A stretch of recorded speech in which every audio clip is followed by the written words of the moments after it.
കൊച്ചി ധനുഷ്കോടി ദേശീയപാതയുടെ നേര്യമംഗലം മുതൽ വാളറ വരെയുള്ള ഭാഗത്തെ വികസനം തടഞ്ഞ ഹൈക്കോടതി ഉത്തരവിൽ വ്യാപക പ്രതിഷേധമുയരുകയാണ്.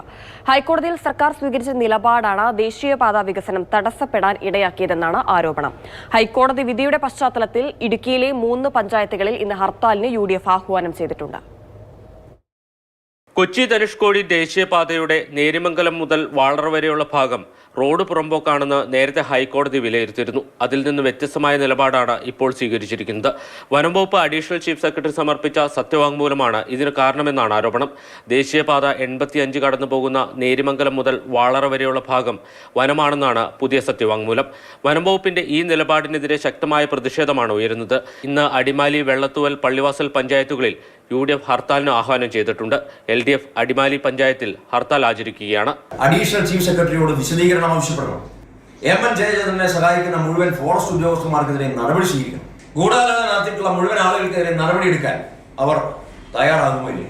ഇവിടെ പ്രതിസന്ധിയിലാക്കിയത് മുഴുവൻ സംസ്ഥാന ഗവൺമെന്റിന്റെ ഈ അപ്രതീക്ഷിതമായ ഇടപെടലാണ്.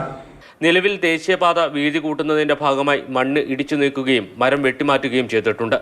മണ്ണിടിച്ചെടുത്ത് സംരക്ഷണ ഭിത്തിയുടെ നിർമ്മാണം ഇനിയും പൂർത്തിയായിട്ടില്ല. അതുകൊണ്ട് തന്നെ നിർമ്മാണം തടസ്സപ്പെടുന്നത് സുരക്ഷാ ഭീഷണിയും ഉയർത്തുന്നുണ്ട്. ഹൈക്കോടതി ഉത്തരവിനെതിരെ പ്രത്യക്ഷ സമരത്തിന് ഒരുങ്ങുകയാണ് ദേശീയപാത സംരക്ഷണ സമിതി. നമ്മുടെ ആളുകളുടെ വക്കീലിനെ അവിടെ സംസാരിക്കാൻ പോലും സമ്മതിച്ചില്ല. ഗവൺമെന്റ് കൊടുത്ത ഉറപ്പ് ഇത് വനമാണെന്നുള്ള റിപ്പോർട്ട് കൊടുത്തതിൻ്റെ അതേ അടിസ്ഥാനത്തിൽ ഈ കോടതി വിധിക്കുമെന്ന് പറഞ്ഞ ഒരാളോട് സംസാരിക്കാൻ പോലും തയ്യാറാകാതെയാണ് ഹൈക്കോടതി വിധിച്ചിട്ടുള്ളത്.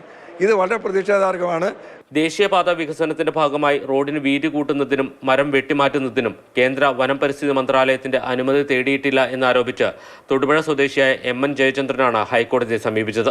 കോടതിയിൽ അന്തിമവാദം പൂർത്തിയായ ശേഷവും വ്യാപകമായി ദേശീയപാത അതോറിറ്റി മരം മുറിച്ചത് ഹൈക്കോടതി ഗൗരവത്തോടെയാണ് കാണുന്നത്. ഇതിൽ ഹൈക്കോടതി ചീഫ് സെക്രട്ടറിയോട് റിപ്പോർട്ട് തേടിയിട്ടുണ്ട്. മാതൃഭൂമി ന്യൂസ്, ഇടുക്കി.